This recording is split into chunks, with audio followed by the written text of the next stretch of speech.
It was a regular Saturday afternoon. The kind where everything seems quiet, but your gut tells you something is off. The sun was pouring through the windows, and the house had that calm stillness you only get when most people are out.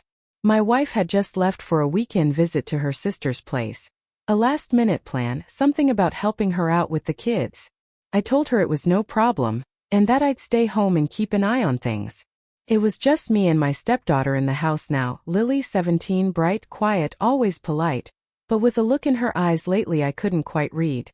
Lily wasn't the type to talk much unless she needed something. She spent most of her time in her room, always with headphones on or nose deep in a book. We'd gotten along fine since I married her mom a few years back. Nothing more, nothing less. But lately there was a shift.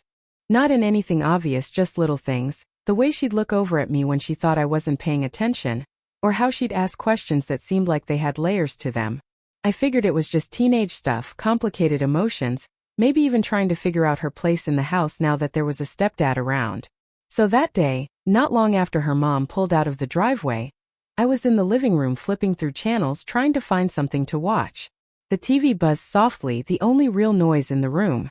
Then I heard footsteps coming down the stairs, soft and steady. I didn't think much of it until Lily appeared in the doorway. She wasn't dressed any differently, still in her usual sweatshirt and jeans, but there was something about the way she walked in that caught my attention. Without saying a word, she walked over to the curtains and pulled them shut slowly, one side at a time. The room dimmed as the sunlight vanished, and I turned toward her, half expecting her to explain. But she didn't. Instead, she came over and sat down right next to me on the couch. Not on the other end, right beside me. Close enough that I could feel the warmth of her shoulder just brushing mine. I looked over at her, eyebrows raised, unsure of what was going on. She just looked straight ahead at the blank screen, like she was thinking about something heavy. The silence stretched on, long and tense. I opened my mouth to ask if everything was okay, but before I could get the words out, she finally turned to me. Eyes serious, voice barely above a whisper, and said something that left me completely frozen. What she said next changed everything.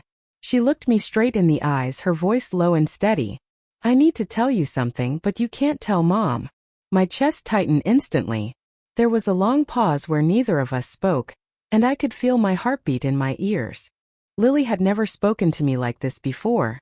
So serious, so intense. I didn't know what to say. I just nodded slowly, unsure what I was even agreeing to. She looked away then, her eyes tracing the edge of the coffee table like she was trying to find the right words. It's been going on for a while now, she said. And I don't know who else to talk to. Her fingers fidgeted in her lap. But I see things. I hear things. And sometimes, I think something's wrong with this house. That caught me off guard. I expected maybe a confession about school, a crush, maybe even some tension with her mom. But this? I didn't know how to respond. What do you mean something's wrong with the house? I asked gently. Lily took a deep breath. At first I thought I was imagining it. Just weird dreams or something.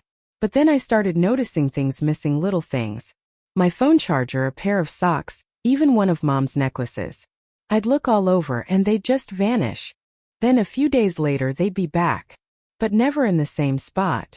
She paused, glanced at me to see if I was following, then continued. And sometimes I wake up and my door's open, when I know I shut it before bed. I was listening carefully now. She wasn't just nervous, she was scared. Her voice didn't shake, but there was a heaviness to it, like she'd been holding this in for too long. There's more, she added quietly. Sometimes I hear footsteps upstairs when no one's home but me. And once I swear I heard whispering outside my bedroom window. But when I looked, no one was there. I leaned forward trying to piece this together. Part of me thought maybe she was going through something, stress, maybe anxiety. But the way she spoke, the way her eyes didn't leave mine, made it hard to brush off. Why haven't you told your mom? I asked. She looked down. Because she won't believe me. She thinks I'm just being dramatic. She says I spend too much time alone, and that I let my imagination run wild. But I'm not making this up. Her voice cracked a little at the end, and she quickly looked away, embarrassed. I didn't know what to say. Was it really just her imagination? Or was there something else going on? The more I thought about it, the more little things started popping into my mind, things I'd dismissed at the time. a door creaking when no windows were open, the faint sound of something moving in the attic late at night. I always assumed it was the house settling. But now, I wasn't so sure. Lily turned back to me. "You believe me, right?" she asked, eyes wide, searching for something, reassurance, maybe even protection. Before I could answer, we both heard it. A quiet creak from upstairs. Not loud, not sudden, but enough to make both of us freeze. She slowly reached for my arm. "That's it," she whispered. "That's the sound I keep hearing." And just like that, the quiet afternoon turned into something else entirely. The sound from upstairs faded just as quickly as it came, but the silence afterward felt louder than anything else. Lily's hand stayed on my arm, cold and tense, like she was bracing herself for something. I tried to keep my voice steady. "It's probably just the old wood," I said, though I didn't believe it anymore. She didn't say anything, just looked at me like she was waiting for a different answer. I stood up slowly and glanced toward the stairs. Every step felt heavier now. I'd walked that hallway hundreds of times, but with Lily's words still echoing in my head, it suddenly felt unfamiliar. "Stay here," I said quietly. She shook her head immediately. "No. I'm not staying alone." Her voice was soft but firm, and honestly I was glad she said it. The idea of walking up those stairs alone didn't sit right with me either. We made our way upstairs together, careful not to make noise like the house might hear us. I turned on the hallway light, half expecting to find something out of place. A door open, a shadow, anything. But everything looked normal. Too normal. Her bedroom door was closed, same as mine and her mom's. I checked each room slowly, forcing myself to look under the bed, in the closet, even behind the curtains. Nothing. No sign of anyone or anything. But when we reached the attic door at the end of the hall, Lily stopped walking. "Don't open it," she whispered. "That's where it always ends." I turned to her, confused. "What do you mean?" She looked up at the small square door and took a shaky breath. "Every time I hear the footsteps, they end right there. I don't know how, but it's always like someone's walking straight into the attic." "But it's locked, right?" I nodded. "Yeah. There's only one key and it's in the kitchen drawer." She stared at the door a moment longer. "I don't think locks matter to it." The way she said it gave me chills. This wasn't just fear anymore. It felt like she believed something was seriously wrong with the house. I didn't know whether to push further or let it go for now. But part of me needed to know. I reached up and gently tugged the handle. Locked. We headed back downstairs, but the mood was different now. Heavier. Lily sat back on the couch, quiet, staring at the curtains like she expected them to move on their own. I sat next to her, unsure what came next. Then she pulled something from her hoodie pocket. A small piece of folded paper. "I found this yesterday under my bed," she said, handing it to me. I unfolded it. It was a torn piece of notebook paper. On it, in shaky handwriting, were the words, asterisk, "He's watching from the dark. Don't trust the silence." Asterisk. I looked at her, completely stunned. "Where did this come from?" She shook her head. "I don't know. But it's not mine. And I didn't write it." Before I could say another word, the hallway light upstairs flicked on by itself. We both turned our heads toward the ceiling at the same time. The hallway light upstairs was on. I hadn't touched the switch. Neither had Lily. I could feel her grip tightening around my arm, her breathing suddenly faster. My own thoughts were spinning too fast to settle. Maybe a wiring issue? But no, the light was off just minutes ago when we came back down. And no one else was in the house. I stood up slowly, feeling the air shift. It wasn't cold exactly, but there was this pressure. Like the kind that fills your ears before a storm. Lily stayed seated, eyes glued to the ceiling. "We should call someone," she said. "The police or maybe Mom." I hesitated. I wanted to call. I wanted to believe this was something explainable. But what would I even say? That a light turned on by itself? That a teenager heard footsteps and found a creepy note? We'd sound like we were overreacting, maybe even losing it. But something told me this wasn't just in our heads. "I'm going to check again," I said quietly, more to convince myself than her. Lily stood with me this time, no longer wanting to be alone even for a second. We moved up the stairs slower than before, every creak beneath our feet making us flinch. The hallway light was fully on now, flooding the second floor in a pale, almost unnatural glow. I reached for the switch and turned it off.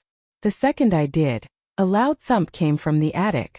Not a settling sound, not a creak. This was sharp, purposeful, like something or someone had moved up there. Lily gasped, pulling back toward the stairway. I stepped in front of her without thinking. I didn't know what I was doing or what I expected to find. My hands were shaking. My heart felt like it was punching through my chest. I walked to the attic door and pressed my ear against it. For a moment, silence. Then just barely I heard it, a low scrape.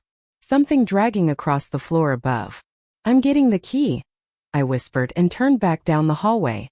I didn't look back at the attic door. I didn't want to. Back in the kitchen, I pulled open the drawer where we kept spare keys, random tools, batteries. I found the attic key right where it always was.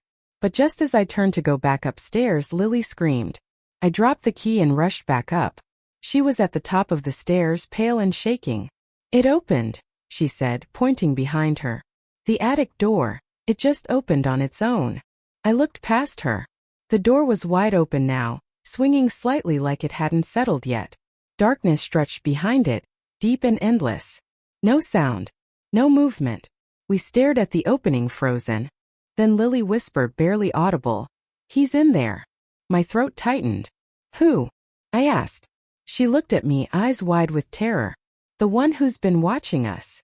I stood frozen, the attic door yawning open like a mouth waiting to swallow us whole. Lily's words echoed in my head, asterisk, "The one who's been watching us." Asterisk. I stared into the dark opening, heart pounding, brain trying to make sense of everything. Part of me wanted to shut the door and lock it again, pretend none of this was real. But something inside told me that this was past the point of pretending.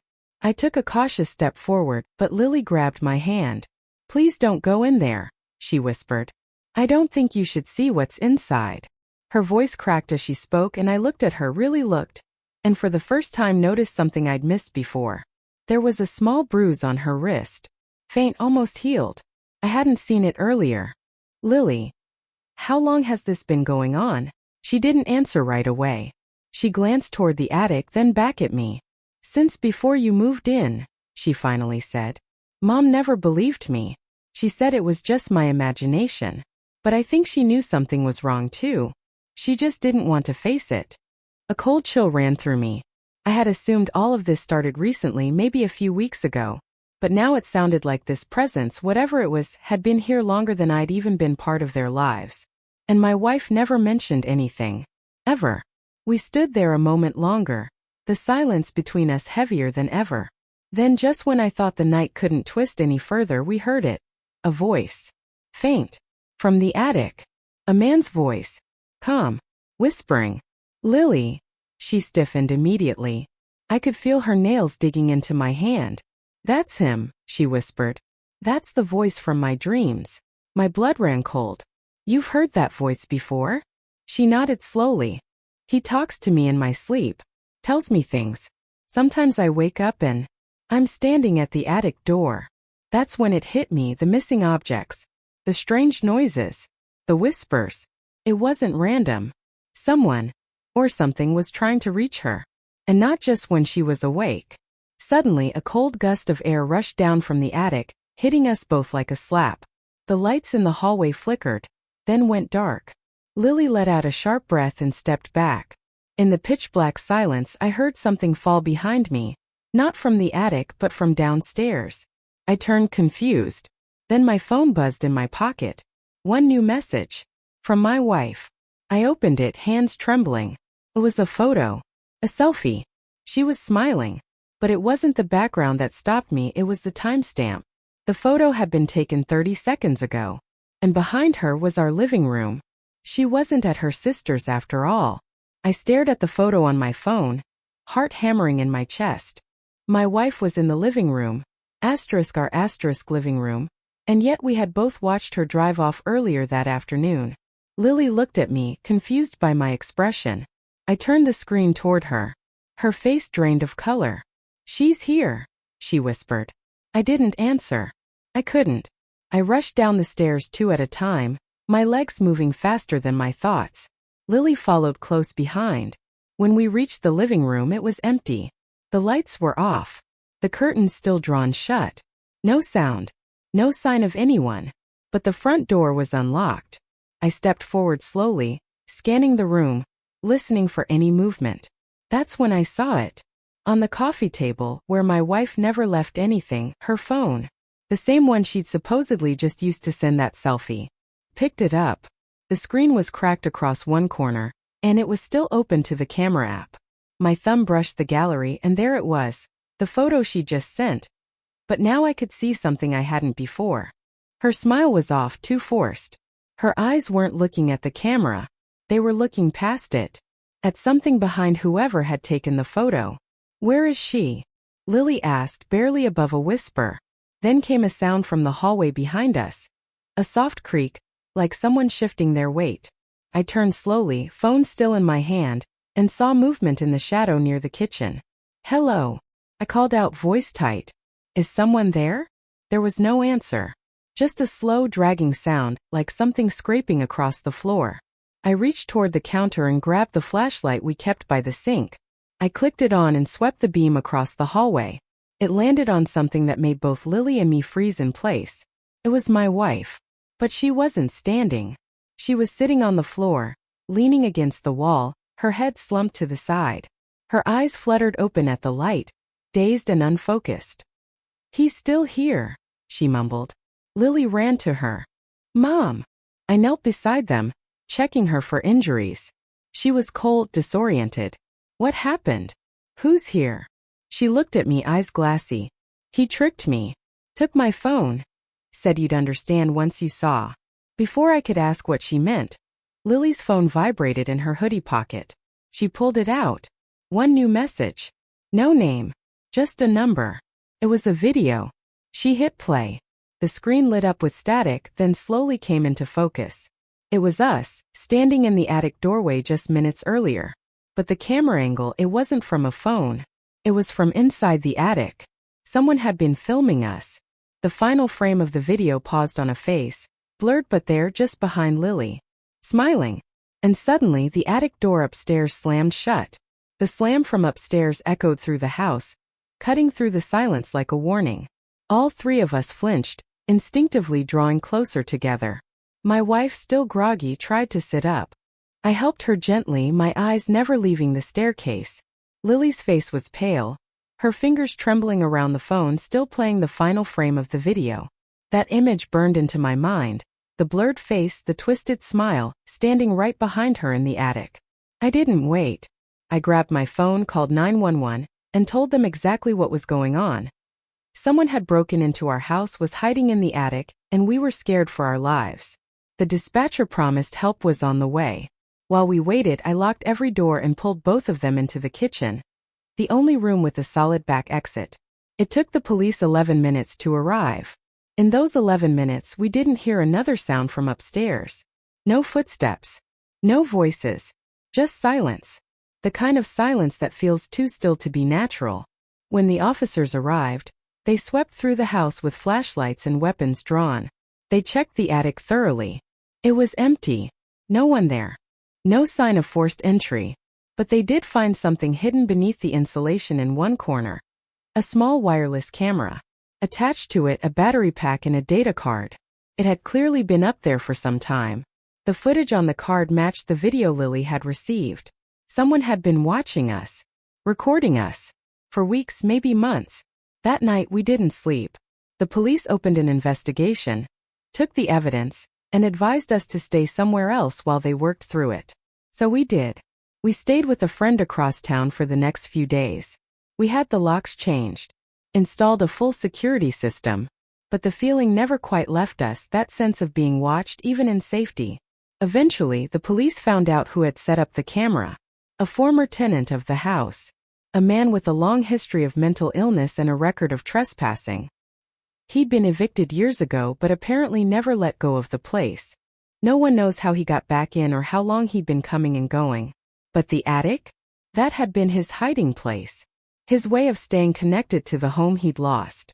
And we were the family that unknowingly stepped into his obsession. We moved not long after. A different neighborhood. A new start.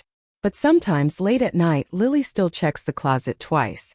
And I still sleep with one ear open just in case. We talk about it less now, but it changed us, made us sharper, more aware, maybe even a little closer. And sometimes, when things are quiet, I remember the note Lily found under her bed. Asterisk, he's watching from the dark. Don't trust the silence. Asterisk, we don't anymore.